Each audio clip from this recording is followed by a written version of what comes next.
ज़माने में दो बहुत बड़े हमारे यहाँ हमारे मुल्क में मूवमेंट्स हुए, एक तो ये सीएए के ख़िलाफ़ और दूसरा किसान आंदोलन। मगर सीएए के ख़िलाफ़ प्रोटेस्ट था, वहाँ बिल्कुल कोई बातचीत नहीं की गई, मगर जो फार्मर्स प्रोटेस्ट थे उनसे गवर्नमेंट ने बातचीत की। 9 राउंड्स नेगोशिएशंस के हुए और आखिर में गवर्नमेंट ने इन 3 कानूनों को वापस लिया। या जो हेट स्पीचेस हैं उनके ख़िलाफ़ तो कोई भी एक्शन लिया ही नहीं गया, और उसी ने एक तरह से पूरी ज़मीन तैयार की। जो वायलेंस, जो लोग अभी भी 4-5 साल से जेल में हैं उनको रिहा किया जाए, या कम से कम बेल तो दी जाए, या कम से कम हियरिंग तो हो, और या चार्जशीट तो हो जिसकी बेसिस पे आप कुछ उनके ख़िलाफ़ अगर आपको कदम उठाने हैं तो आप उठाएंगे। कहा ये एक फ़र्क और तासुब की बुनियाद पे ये बना था, और इसके ख़िलाफ़ बहुत बड़ी तहरीक हुई। मेरे ख़्याल में हिंदुस्तान की आज़ादी के बाद ये जो सीएए के ख़िलाफ़ जो तहरीक हुई वो मेरे ख़्याल में बहुत ही बड़ी तहरीकों में उसका शामिल होगा। और जहाँ तक मुस्लिम मैस मोबिलाइजेशन का ताल्लुक़ है, ये शायद पहली बार एक ऐसा मुस्लिम मैस मोबिलाइजेशन हुआ। हम समझते हैं सन 32 के बाद जब 1932 में सिविल सोसाइटी 1930s में एंटी कॉलोनियल मूवमेंट के ज़माने में जो मुस्लिम मैस कॉन्टैक्ट कैंपेन हुआ था, उसी तरह का ये कैंपेन था जो कि मुस्लिम पर्सनल लॉ के बारे में नहीं था या आइडेंटिटी इश्यूज़ पे नहीं था, बल्कि सिटीज़नशिप के मामले में था। और इसकी यही ख़ासियत है, और इसी वजह से ये एक बहुत ही हमारी तारीख़ में, हमारी डेमोक्रेसी में, हमारी जमहूरियत में इसकी बहुत अहमियत है। दूसरी बात, इसमें औरतों की जो शिरकत थी जिसका आज बहुत ज़्यादा ज़िक्र नहीं हुआ है, मगर जब ये कैंपेन चल रहा था तो उस वक्त हम सब लोगों ने देखा कि औरतों की शिरकत कितनी थी, और इसकी वजह से भी ये एक बहुत ही एक बिल्कुल अलग तरीक़े का ये मूवमेंट या तहरीक थी। मगर अफसोस की बात यह है कि इन सब खूबियों के बावजूद सियासत ने इसको फेल किया, और सियासी अमल की नाकामी और नाकामयाबी की दो मेरे ख़्याल में बहुत सी खसूसियात हैं, मगर हम बहुत ब्रीफली 4 खसूसियात पे आपकी नज़र उस पे बोलने की कोशिश करेंगे। सबसे पहला जिसका ज़िक्र हो चुका है वो ये कि एक जो फंडामेंटल फेलियर था पॉलिटिकल प्रोसेस का, वो ये कि ये सीएए लाया गया बग़ैर किसी ब्रॉड बेस्ड कंसल्टेशन के। आम तौर पे हमारे यहाँ जो भी इस तरह के लेजिस्लेशंस आते हैं तो उन पे एक पहले ही बहुत वो होता है, और अगर जब एक बार इंट्रोड्यूस भी हो गया पार्लियामेंट में तो एक बहुत एक्सटेंसिव कंसल्टेशंस होते हैं। इसमें कोई ब्रॉड बेस्ड कंसल्टेशन नहीं हुआ, और ये इसलिए ये बात इम्पॉर्टेंट है कि इसके ख़िलाफ़ लोगों ने आवाज़ उठाई। सिविल सोसाइटी ने, पॉलिटिकल पार्टीज़ ने, एकेडमिक्स ने, यूनिवर्सिटीज़ ने, तालिब इल्मों ने इतनी इसके ख़िलाफ़ आवाज़ उठाई, उसके बावजूद भी कोई ख़ास कंसल्टेशन नहीं हुआ। दूसरी बात ये कि ये पार्लियामेंट्री स्टैंडिंग कमेटी में ज़रूर गया, मगर शायद आप लोग इस बात से वाकिफ़ हों कि पार्लियामेंट्री स्टैंडिंग कमेटी में ज़ाहिर है अपोजिशन पार्टीज़ के जो मेंबर्स थे वो तो आउट नंबर्ड थे, मगर उसके बावजूद अगर आप उसकी प्रोसीडिंग्स को देखें तो अपोजिशन पार्टीज़ के मेंबर्स ने डिसेंटिंग नोट्स लिखे जिनको बिल्कुल नज़रअंदाज किया गया। तो ये एक पूरा जो नॉन कंसल्टेटिव प्रोसेस था वो पार्लियामेंट्री स्टैंडिंग कमेटी के डिस्कशंस के दौरान भी रहा। तो इसमें जो बात जो बहुत ही ताज्जुब की है वो ये कि आप एक इतना अहम और एक फंडामेंटल आप ब्रेक कर रहे हैं, आपके जो सिटीज़नशिप की बेसिस है उससे आप एक बिल्कुल एक प्रोफाउंड और फंडामेंटल ब्रेक कर रहे हैं। तो उसके बावजूद اور اس کے خلاف اتنی آواز اٹھی کہ یہ اتنا ڈسکرمنیٹری ہے، پھر بھی گورنمنٹ نے یہ مناسب نہیں سمجھا کہ وہ لوگوں کو کہ کوئی بھی جو اسٹیک ہولڈرز ہیں ان سے کوئی کنسلٹیشن ہو، اور جس نے ایک طرح سے بالکل صحیح طور پہ اس بات کو ری انفورس کیا کہ یہ جو لا ہے یہ بغیر ڈیو پروسیس کے لایا گیا ہے، بلکہ گورنمنٹ نے جو پورا اپروچ اڈاپٹ کیا وہ تو بالکل دباؤ والا اور ریپریسو تھا، اور انہوں نے بالکل جیسا میں نے کہا انہوں نے اور اس میں ایک انٹرسٹنگ چیز ہے، حالانکہ یہ مجھے کہتے ہوئے تھوڑا سا تعمل ہو رہا ہے کہ گورنمنٹ کا جو اس زمانے میں دو بہت بڑے ہمارے ہاں ہمارے ملک میں موومنٹس ہوئے، ایک تو یہ سی اے کے خلاف اور دوسرا کسان آندولن، مگر آپ دیکھیے کہ سرکار کا ان دونوں آندولنوں کے خلاف بالکل الگ اپروچ تھا۔ ایک طرف جو سی اے کے خلاف پروٹیسٹ تھا وہاں بالکل کوئی بات چیت نہیں کی گئی، مگر جو فارمرز پروٹیسٹ تھے ان سے گورنمنٹ نے بات چیت کی، 9 راؤنڈز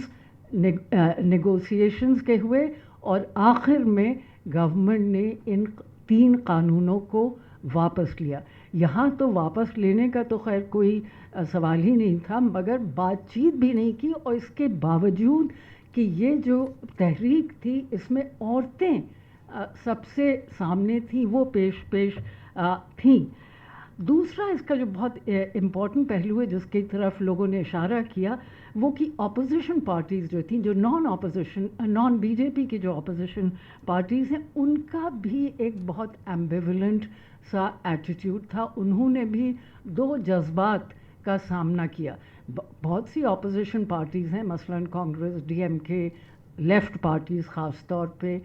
ٹی ایم سی، انہوں نے تو اس کا ورودھ کیا، مگر بہت سی نان بی جے پی اپوزیشن پارٹیز ایسی تھیں جنہوں نے اس پہ خاموش رہیں، اور کچھ ایسی تھیں مثلاً عام آدمی پارٹی جنہوں نے اس کی حمایت کی، اور جب اس کے خلاف احتجاج ہوا تو انہوں نے اس پوری تحریک سے ایک دوری بنائی۔ تو ایک طرح سے ہم لوگ یہ کہہ سکتے ہیں کہ over all opposition failed to provide a cohesive and constructive platform to address the grievances on this particular issue. تو یہ بیسکلی ایک نان پارٹی کیمپین تھا، اور اس میں کوئی پولیٹیکل میڈیشن نہیں ہو پایا لوگوں، سٹیزنز اور سرکار کے بیچ میں، اور میرے خیال میں یہ جو ایبسنس آف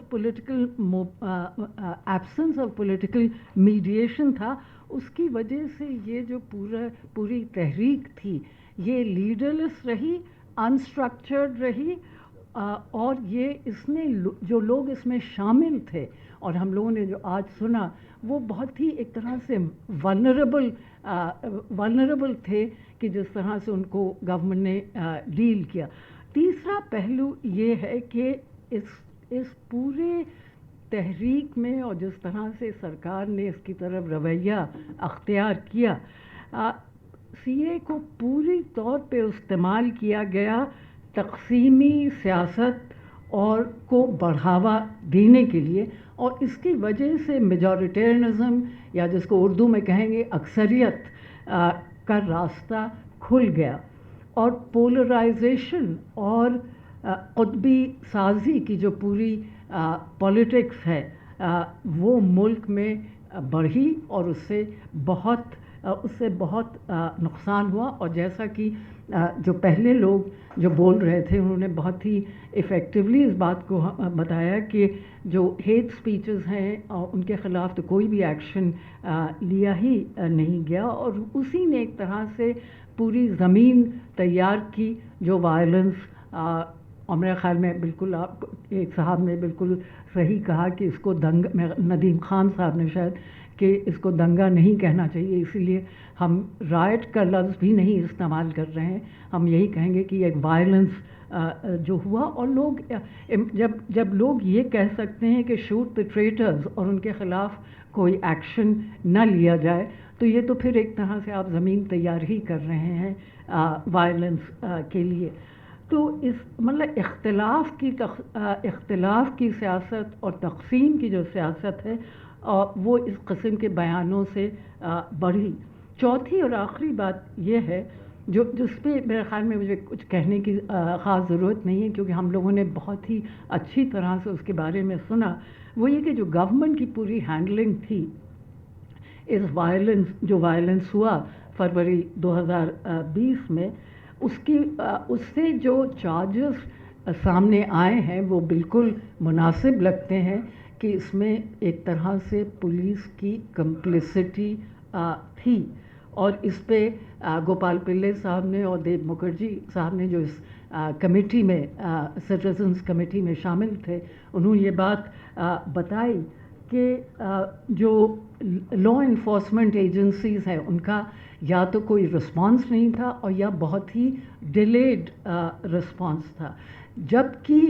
मल्टीपल साइंस थे कि टेंशन है शहर में और उसकी वजह से इस तरह के हालात, वायलेंस के हालात पैदा हो सकते हैं। उसके बावजूद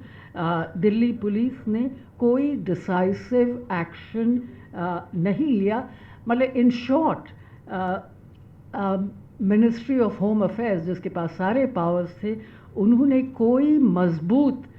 कदम नहीं उठाए कम्युनल वायलेंस को रोकने के लिए। और यही शायद वजह है, पुलिस कंप्लिसिटी ही की वजह से शायद अभी तक कोई भी प्रॉपर इन्वेस्टिगेशन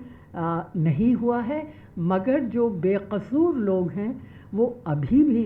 जेल में हैं। और मेरे ख्याल में आखिर में हम अपनी बात को ये कह के ही ख़त्म करेंगे कि जस्टिस की कामयाबी